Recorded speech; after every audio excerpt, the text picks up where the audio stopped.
നിരോധനാജ്ഞ ഏർപ്പെടുത്തി ബലം പ്രയോഗിച്ച് അടിച്ചൊതുക്കി അവിടെ നടത്തും ഞങ്ങള് എന്ന് പറഞ്ഞാൽ അതിനൊരൊറ്റ മറുപടിയേ ഉള്ളൂ, അതൊന്നും നടക്കൂല, യാതൊരു സംശയം. അങ്ങനെ ആര് നടത്താൻ നോക്കിയാലും അത് നടക്കൂല. നടക്കുമോ? ഞാൻ ഊക്കും പമ്പും പറയല്ല. ഒരു പഞ്ചായത്തിൽ ഒരു പ്രദേശത്ത് കൊണ്ടുപോയി ജില്ലയിലുള്ള മുഴുവൻ മാലിന്യം കൂടി സംസ്കരിക്കുക, തള്ളുക എന്ന് പറഞ്ഞ അത്തരം വിഷയങ്ങൾ പ്രായോഗികമല്ല. അതിനെതിരായി ജനങ്ങളുടെ പ്രതികരണം ഉണ്ടാവും, സ്വാഭാവിക പ്രതികരണങ്ങൾ ഉണ്ടാവും. അതാണ് ഇവിടെ ഉണ്ടായത്. അതിനെ 144-ഉം നിരോധാജ്ഞയും പോലീസ് ആക്ടും ബാക്കിയുള്ളതും എല്ലാം കൊണ്ട് മർദ്ദിച്ചൊതുക്കി പോയിട്ട് കാര്യമില്ല. ആരാണ് ഇതൊക്കെ ഇത്തരത്തിലുള്ള വിഡ്ഢിത്തരങ്ങളൊക്കെ ചെയ്തിട്ട് എന്താ കാര്യം? അത് മഹാവിഡ്ഢിത്തരാണ്.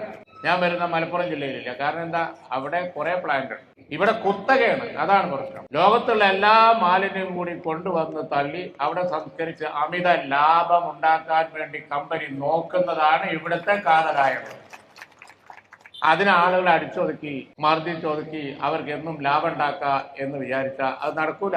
അത് നടക്കാൻ ഉത്തരവാദിത്തമുള്ള പൊതുപ്രവർത്തകന്മാരായ ഞങ്ങൾക്ക് സമ്മതിക്കാൻ പറ്റൂല, യാതൊരു സംശയമായിരിക്കും.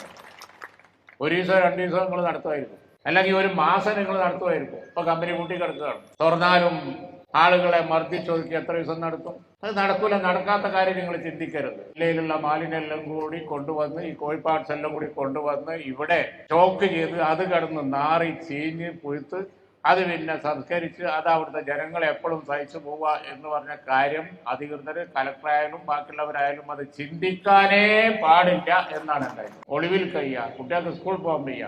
ഇതെന്താ വെള്ളരിക്കാപ്പെട്ടണോ? ഇത് കേരളമല്ല, ഈ നാട്ടിൽ ഇങ്ങനെയുള്ള സംഭവവികാസങ്ങൾ ഉണ്ടാകാൻ പാടില്ല. അപ്പൊ അതുകൊണ്ട് അത്തരം ഭീകരാന്തരീക്ഷം സൃഷ്ടിക്കുന്നത് അധികൃതര് അടിയന്തരമായി അവസാനിപ്പിക്കണം. എനിക്ക് ജനങ്ങളോട് പറയാനുള്ളത്, ഇന്നു പോലെ ഭീകരാന്തരീക്ഷം കഴിഞ്ഞു എന്ന് വിചാരിച്ച് ധൈര്യമായി എല്ലാവരും മുന്നോട്ട് വരണം എന്നാണ്.